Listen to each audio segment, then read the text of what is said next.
Hi, I am Mark Keith with the Resource Materials and Technology Center for the Deaf and Hard of Hearing. Welcome to Taming Your IEP Dragon, a parent's guide to surviving the IEP process.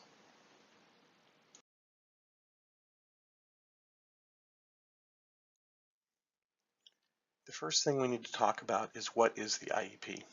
The IEP is the Individualized Education Plan.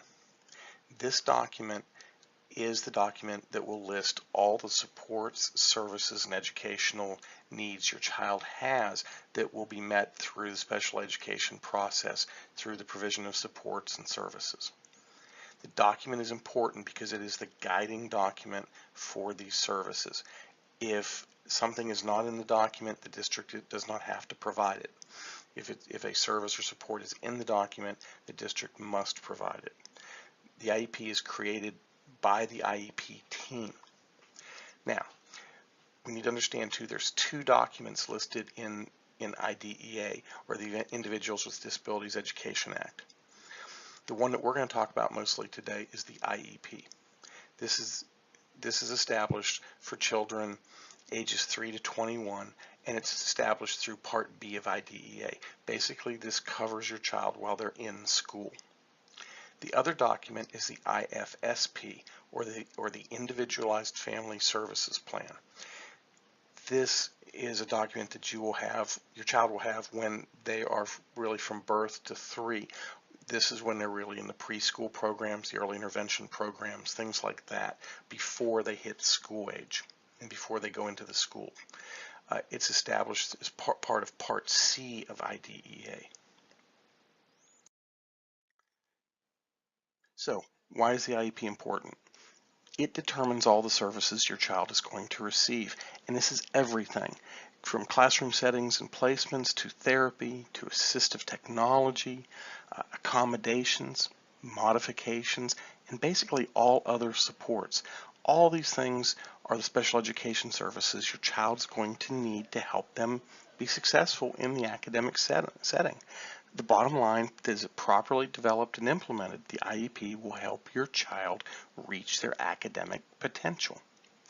The other issue too is that the IEP is a binding legal document. What I mean by this is that if there's a question about a service or support in the educational process that your child's supposed to receive, this is the go-to document. Everybody's going to look at the IEP. Is the support or service in the IEP? If it is, the district is responsible for providing that service. If it's not, well, then the district isn't responsible for providing the service. If it's not in the IEP, it means the IEP team did not agree that that service was necessary. If it is in the IEP team agreed that it was necessary or is necessary. So this document drives the whole of the IEP process. So it's really, really important. Now, next we're going to take a look at a video that I think also is important. We'll discuss it after it gets done, but as you move into it, please pay attention to it and follow the directions, and I want to see what the result is, and then we'll kind of go from there once the video is over and explain why this is important.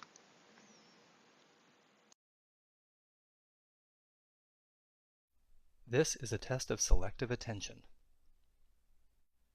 Count how many times the players wearing white pass the basketball.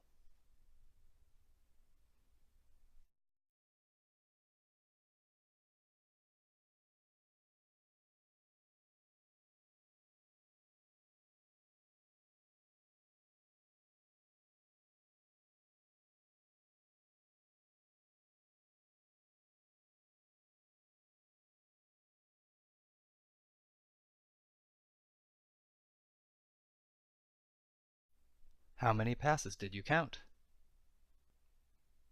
The correct answer is 15 passes. But did you see the gorilla?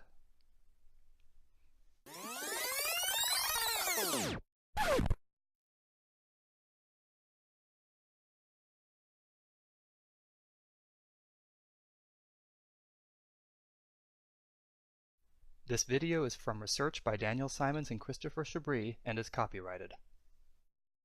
It is available for use in talks, training, and teaching on DVDs from VisCog Productions.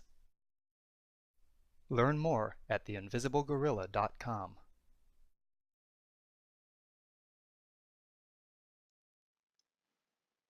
So, why did we watch that video? Well, this video comes to a very important point that you need to be aware of during the IEP process. It's called selective attention. My guess is about half of the people who are watching this video will not see the gorilla. That's normal. When we do this presentation in front of live audiences, about half the people in a room do not see the gorilla. There's nothing wrong with that. But what it says is you're very good, if you didn't see the gorilla, you're very good at focusing so intently on something that you block everything else out. So why is this important? In the IEP process, you always have to keep in mind the big picture and see the big picture and understand how one particular item is impacting the big picture for your child. So, what that means is if you're one of those folks who don't see the gorilla, you need to really be aware of how intently you're focusing on a particular topic or subject, and be able to learn to step back to be able to say, you know, am I seeing the whole picture, or am I only so focused on this one item that I'm missing other things that may be important or may have just as strong an impact on the educational process? Now, as we move through the workshop, there are 5 areas of concern that we want to talk about, the areas that we want to review. If you notice, I have them in 3 groupings: education, preparation, attitude and collaboration, and involvement. It's done that way because those areas interact with each other very closely. They all form a bigger whole, but each line, those 2 items are really linked together. So I'm going to talk about each one as we move through, but kind of keep in your mind this grouping. Now let's talk about the first of these areas. The first one, of course, is education. It is step 1. The first thing you have to do in the IEP process, the first thing that you need to do to help tame those IEP dragons, is to educate yourself. You have to educate yourself about the 3 laws that really impact special education. The first of these is, of course, the Individuals with Disabilities Education Act, or IDEA. That's where the IEP comes out of. That's where the whole process for the IEP rolls out of, and it focuses on education.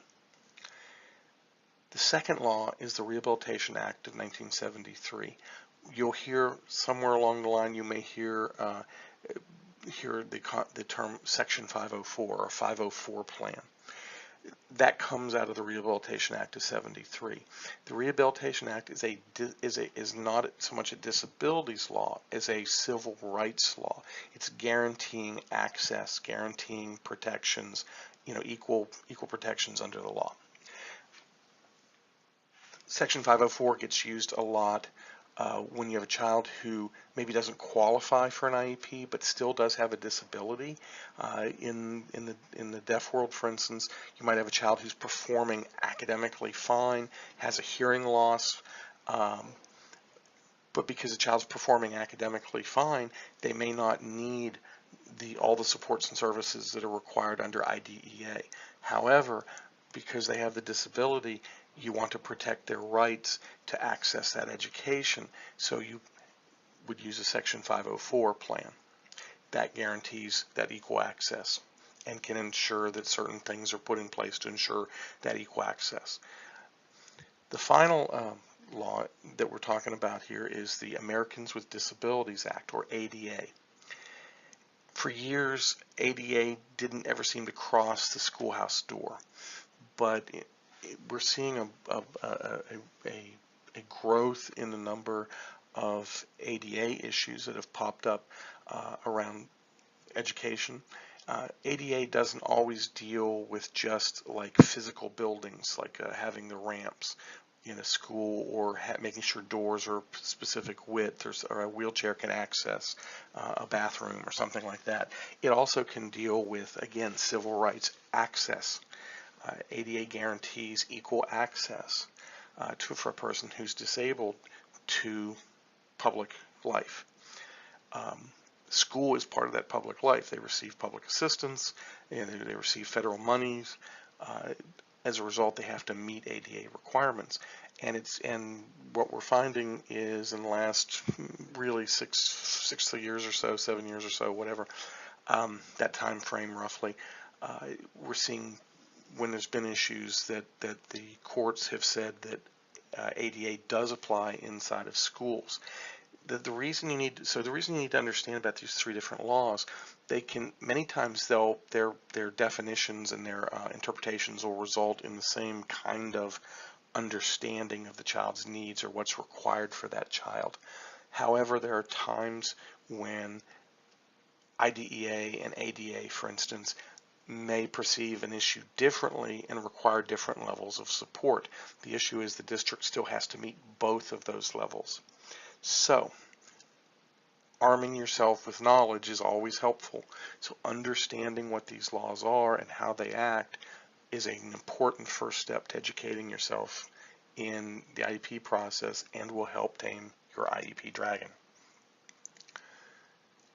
The second thing you need to do, and it ties into the first one as well, but educate yourself about important terminology and what it means. You're going to hear tons and tons and tons of acronyms during this process. For instance, a major part of IDEA is something called FAPE, which stands for Free and Appropriate Public Education. IDEA does not require best or perfect education. It requires appropriate education. So the goal is a free and appropriate public education for your child. Another one is LRE, or least restrictive environment. This is a placement question often. Where does the child need to be educated? Where is the child going to be educated in a way that they can get their educational services but still be as involved in the daily life of the classroom without interference from anybody else, from adults? Where's this going to be? The intent is it should probably be in a general education classroom. However, there may be situations where a self-contained classroom may be better. When it comes to where the programs are, it could mean at your home school. It could mean at a center-based school, because that's where the appropriate services can be provided. It's the appropriate where a child can receive free and appropriate public education, but it also would provide the least restrictive environment. Least restrictive environment does not mean homeschool, the school closest to the home. It also, so it's not a bricks and mortar definition. So least restrictive environment isn't a building. It's where programs and services are. The next one's accommodations and modifications. The definition of this is huge for parents, because a lot of times parents don't understand that it is a huge difference. Accommodations, for instance, means a support or service that allows the child to access the general curriculum. In other words, that allows the child to access the same material that every other student is receiving. A modification is a change to the curriculum. That child is then getting something different than the standard curriculum. And it's important you know that, because it helps explain what level of performance your child is having, where their issues are. It lets you know what they're doing at school and what kind of work they're getting, for instance. Measurable goals. Well, all IEPs have goals, because the goal is to get your child a free and appropriate public education, to allow them to succeed and advance their skills to the best of their abilities. When goals are written, they need to be measurable. Well, what does that mean? Johnny can read.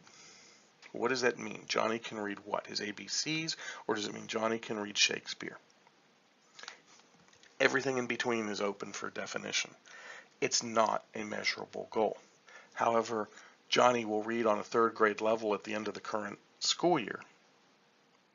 That's a measurable goal because you have a target and you have a timeline. So you can identify, has the child met the goal? There are many, many other definitions and acronyms that you need to understand. There's a lot of other terminology. Educate yourself on this. Another thing to do is educate yourself on your and your child's rights. You have lots of rights in this process. Under IDEA, parents are mentioned something like 2,000 times in the law. Parents are critical to this process. You need to understand what your rights are and what your child's rights are so you can ensure that you're receiving them. Finally, educate yourself on understanding data. Educational decisions aren't driven or should not be driven solely by emotion. They need to be driven by data.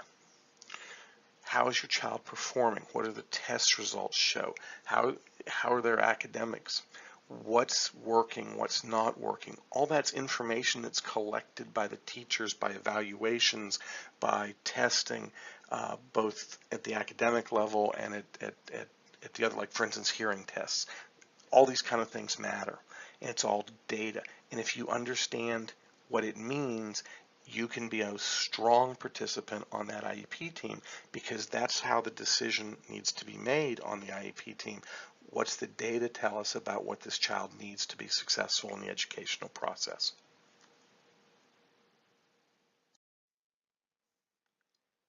The second step is preparation. And again, this ties very strongly to the educational piece of what you need to do. First and foremost, under preparations, you need to understand all you can about your child's disabilities. Every child is unique. That's why under IDEA, the letter I stands for individualized. Disabilities impact a child differently.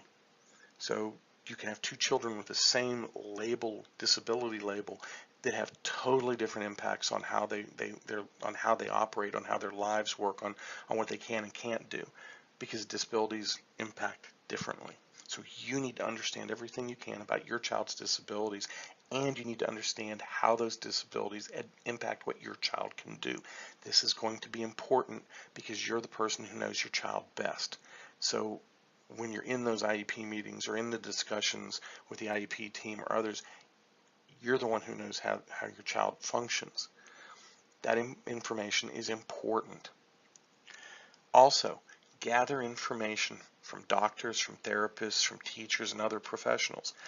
It may be that there's information that you have from outside school, or maybe from a previous school setting or wherever, that the school personnel are not going to have access to. They cannot operate or make decisions without access to that information, and it's got to be something more than just one person saying, hey, this is what the doctor said. No, get that information in writing, get the information, the child's records. All that stuff is important and will help the IEP team in its decision making. You also need to understand what those documents say and what that information says, because it's going to help you to be a strong member of that IEP team. Also, you need to gather information. You need to gather information about your school district, about your educational options, both in the district and in the state, about the ESE programs that exist in that district, and about the school your child may be attending. All these pieces of information will help you make an informed, educated decision about your child and about your child's needs and how those needs can be best served. Again, this kind of information helps you understand what options are available and make you a strong IEP team member. Keep in mind, in some districts there may be multiple programs for a particular disability, and it all depends on how the IEP team determines that disability is going to be best served. So if you don't know about those programs, it's hard to advocate for your child and say, I really think they're going to be better fit in program B as opposed to program A. Whereas the district may say, well, we think program A. If you think it's B, B is the better choice, expect the people in the room to say, well, why? Explain to us. If you can't explain that, it's hard for the team to agree to make that decision, to agree to make that change in their beliefs if you can't explain to them why. Also, too, if there is a disagreement and you want to ask the team, the other members who may have a different opinion, why they have that opinion, you have to understand what they're talking about. So all this plays together, all this preparation and education come together to make you a strong member of your IEP team.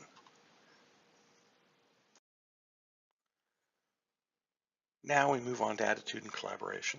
Attitude is step 3 in this process.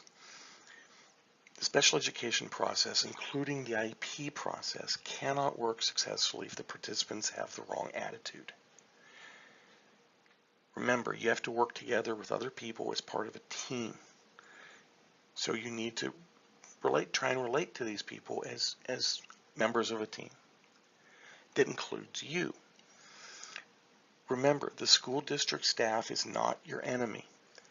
They may view things differently because they're coming at it from an educational perspective. But remember that school district staff wants your child to be as successful as possible. They're not looking for ways to fail your child. They're looking for ways to help your child be successful. Again, as a parent, you're going to see a much bigger picture, whereas school staff, well, they'll understand that bigger picture. They're looking at a tighter window. They're looking at the educational system and what they need to do to ensure your child gets an education. So again, sometimes that will create a different perspective. You've got to accept that they are going to approach the process from that different perspective. Once you understand those things, we then have to talk about what you can personally do in terms of your emotions and and behaviors and activities. First, do not let emotion get in the way of your child's education. Decisions need to be made based on decisions need to be made without a strong emotional component involved. You want to make a decision based on facts, on need, on process. Emotion may be important, but if you let emotion overrun everything else, sometimes it can stop the process and prevent your child from getting the things they need. Don't be that barrier. And I know that's a hard thing to do. As a parent myself, I understand that that's very difficult sometimes to pull the emotion back and out of something when you're hearing things you may not like or maybe you don't agree with. But it's important that you do that. Remember the old adage that you get more flies with honey than you do with vinegar? The same thing is true in teams, in IEP teams or teams like every other team. They're a group of people who are trying to work together. So you need to be part of that team and understand people are going to have a different perspective. Have a thick skin. You're going to hear things about your child you may not like. That's part of the IEP process. You have to discuss everything, not just what works and makes you feel good, but also what's not working. What's a problem for the child? What are things that may be preventing your child from being successful? All those things I know can hurt, but you have to have a thick skin about it so you don't get too emotional. Again, there's nothing wrong with emotion, but you have to kind of keep it in check during this process. Finally, you have to be open to different ideas. Remember, the people you're working with are educational professionals. They are looking for the best educational options for your child. You as a parent are seeing it from a role of mom or dad. It's a different way of looking at things, and it creates sometimes different ideas, and sometimes that different perspective may be the idea that's going to be successful. Remember, the IEP process is not a zero-sum game. It's not a situation where you either win or lose. The IEP process is a marathon.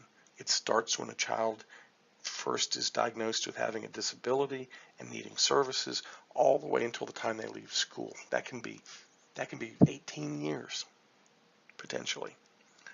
So if there's something that you disagree on, it's okay to try something. Maybe to try what the professionals in the room are saying, what the teachers are saying, what the therapists are saying, to try their way. And if it doesn't work, and say during a particular period of time, you can revisit that issue again and say, hey, this isn't working. Let's try something else. Could we maybe try this? Or look for a common ground in the middle where everybody's kind of giving a little bit to get to the same goal. But you have to be open to those different ideas. That's why you have the team to bring all these pieces and parts and all these ideas together to try and find the best way to educate your child.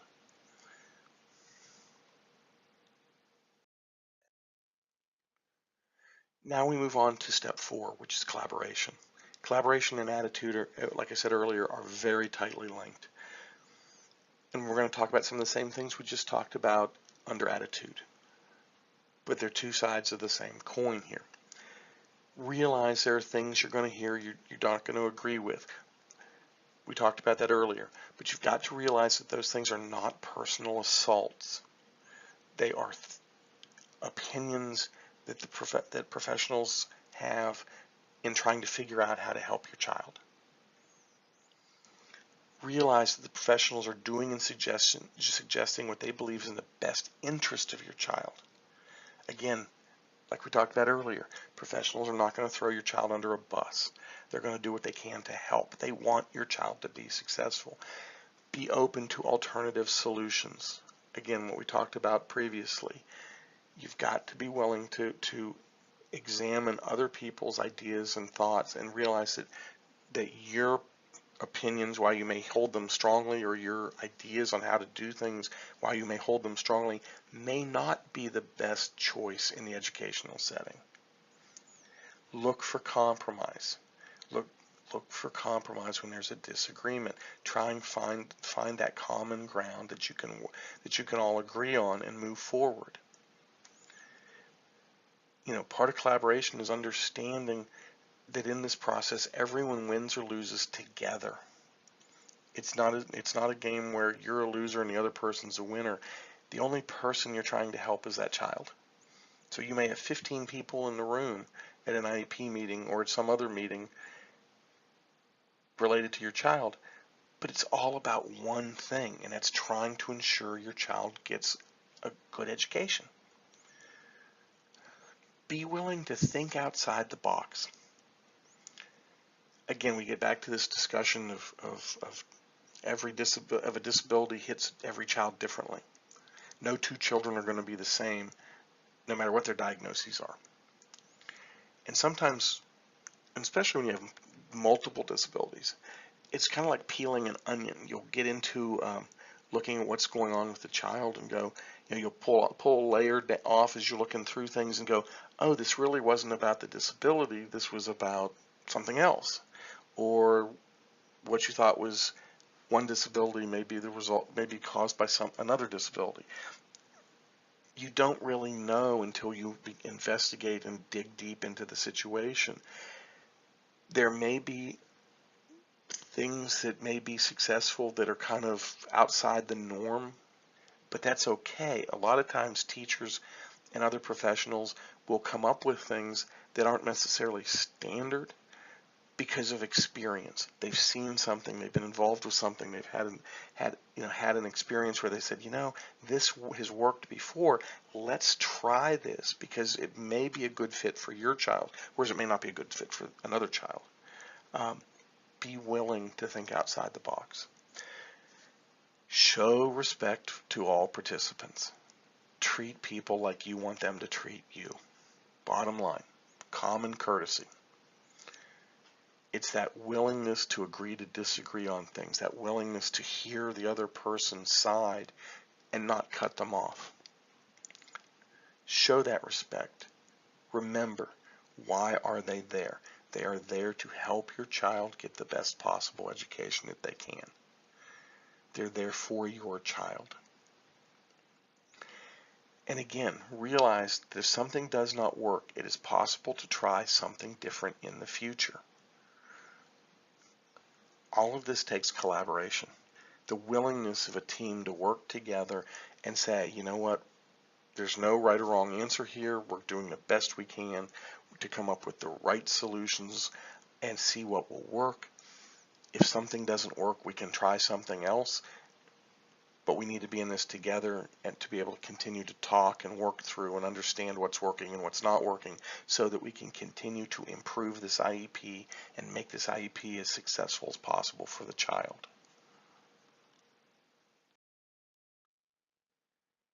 Now let's talk about the last of the 5 steps, which is involvement. Parents, you have to be involved. One of the biggest frustrations around the state when I talk to teachers and other educational professionals is when a parent doesn't come to the IEP meeting or doesn't come to other meetings that they have. That frustration is because they know that there's a big pot of information that you as a parent have that the team is not getting. And by not getting that information, it impacts the ability of the team to provide really good services for your child. So parents, you've got to be involved. You are your child's best advocate. So attend the meetings, make time, find the time to go to those school meetings, to go to the IEP meetings, to be involved. It's really important to help your child succeed. Another thing you can do involvement-wise, remember the IEP process is not a one-day go to a meeting, have the meeting, and then you don't need to be involved again for another 364 days. The IEP process is year-round. It's every day. So one thing that you can do to help that process is communicate with the staff outside the meetings. If something comes up that you have a question about, ask. If you see something, make a suggestion. You know your child. You see what's going on during the day when they're not, and at night when they're not at school. Remember, school's only for about 6 hours a day for about 180 days a year. All the other time is your time with your child. So you're spending more time with that child. You see that child. So it opens up the opportunity for you to see things that you can tell the staff, make suggestions on, and provide information about. It will help your child get a good education. If you can, participate in school activities. If they need a parent chaperone on a field trip or at events, anything you can do to help the class and the school. That involvement helps make the school personnel see you as an even stronger member of the team, somebody who has ownership, who has a desire and a need to be involved and help their child. And in doing so, you're also helping the school as well. So that's a positive. Again, remember that the IEP process is year-round. It's not only a meeting. All these things build trust with the school.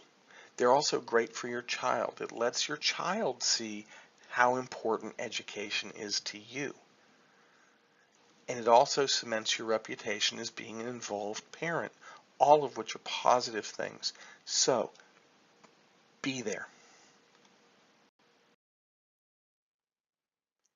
So in conclusion, surviving the IEP and taming your IEP dragons means you have to educate yourself. You have to prepare yourself. You've got to have the right attitude. You've got to be willing to collaborate, and you have to be involved. If you do these things, you can be successful. And by being successful, you can help your child be successful. But you've got to be diligent. You've got to be there.